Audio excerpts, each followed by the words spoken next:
Alright, so this is the first time I've ever done a video like this, especially without a mic. I'm actually using my phone here, so if the quality is a little bit shitty, just please bear with it. So I'm not using a mic at the moment because I'm looking for a new headset. So basically, I thought I'd go over this recent Dragon Ball Super manga, and you can tell by the title that this is due to the fact that it's mainly about Kale.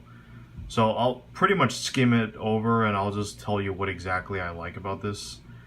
So basically, I can't read Japanese, by the way, so I'm just going off of what I'm guessing. But so basically, you have looks to be Caulifla going against Frieza. Naturally, she goes Super Saiyan, just like in the anime. Frieza doesn't really seem too surprised about that because you've seen that before. And I have already looked this over, and it seemed like as if Caulifla, she pretty much gets her ass handed to her by Frieza for the most part, and we can clearly see that. And Caulifla does her thing because she's a quote genius apparently. So,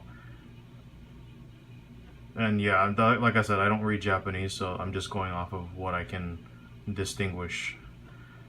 So this starting here is where I'll go into a little bit more detail about what I like. So the difference is, if you've been following the previous chapters as well, the difference with this Kale is that she actually is a lot more conservative, meaning she doesn't really say much. If anything, I don't think she has the same relationship with Caulifla as she does in the anime.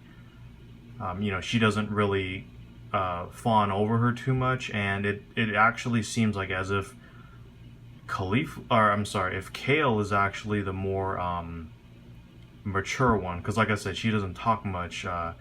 She seems to be very calm for the most part. And by the way, we see Frieza going golden, and yeah, there's no way Caulifla could ever beat that, not at that level anyway. Rightfully so. Frieza's basically giving it to her. Let's see here. Yeah, Caulifla's doing all she can. I'm assuming she went Super Saiyan, not Super Saiyan 2. That's my understanding of this. So, and yeah, it looks like Kale is fighting that one chick that we've seen in the anime that Roshi pretty much locked away in the jar. But see, this is what I'm talking about. Why do I keep calling it Caulifla? Kale is actually really calm. Now, obviously, right here, she does get a little bit shocked. But keep in mind, like I said, it's not because it more or less she fawns over her. It's about the fact that I think she's just shocked that a friend of hers is getting hurt. And yeah, and as soon as she gets serious, look how quickly she just takes care of this opponent.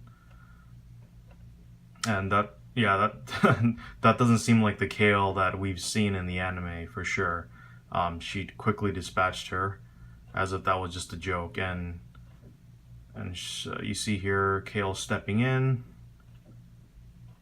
and this is what I find very shocking. Now, I get that Dragon Ball Super has had a lot of inconsistencies, and considering this is Golden Frieza, it's kind of funny how a base Kale can actually sneak up on Frieza. Now, keep in mind, he was distracted, and we have seen Kale's speed surpass Kaba in Super Saiyan mode in a previous chapter of the manga.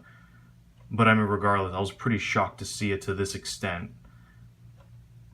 because it clearly shows that she actually has real talent here. It's not, I honestly don't think it's a fluke. At least that's how the manga is trying to portray this. And yeah, Caulifla does what she can. And finally, Frieza won't fall for that twice. He finally catches her. By the way, these manga chapters are quite long, so it's definitely the Dragon Ball Super manga chapters are a lot longer than, let's say your average One Piece or, Bleach. These are very long, so just bear with me here. Let's see here. I mean, it makes sense. All three would have to step in. I mean, this is Golden Frieza we're talking about. Assuming the power scaling is correct, right? I mean, Golden Frieza can keep up with the Super Saiyan Blue Goku, so... Alright, let's see here. Yeah, my guess is this conversation is about Kale's power, and see, this is the kind of struggle I would have liked to have seen with Caulifla, but the thing is, exactly right here, Kale, you can see that she is struggling, and she is trying to figure out what to do, and because she can't go Super Saiyan. But you see how they did this here?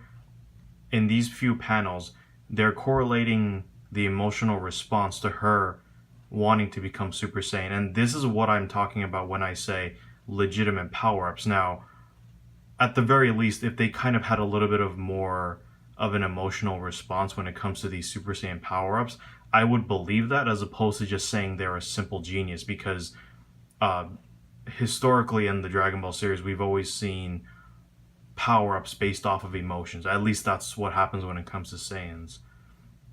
And this is what I like. They clearly went to her more feminine form. I'm guessing that whole bodybuilder form wasn't very popular.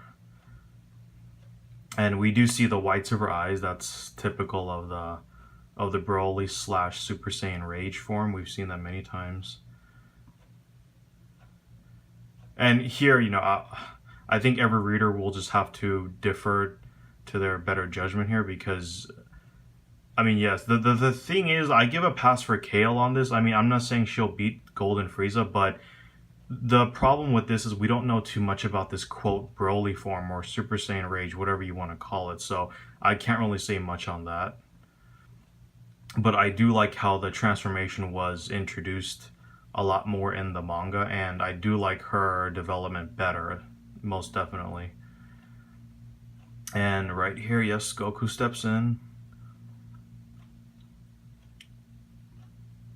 And yeah, he, of course, I think at this point nothing would really surprise him. And Kale pushes back naturally. Let's see here. And yeah, I'm guessing Frieza is saying he doesn't want Goku to get in his way. That's what I'm getting at. Kale's powering up even further. And this is what interested me a lot. Vados didn't really say much other than trolling in the anime. So whenever she gives, especially with this facial expression, clearly she has something important to say. So I found that very interesting. So hopefully the sound comes out okay on this video. I normally would just record using the headset I normally would have had on my computer, and then uploading images with the video to YouTube. But since I don't have access to a mic, I decided to just, like I said, once again, use this on my phone. So yeah, hopefully this comes out good, and give me your thoughts about what you guys think of this format. Maybe I'll review more manga chapters like this. Let's get that last look at Kale. It's very scary. Alright guys, till next time.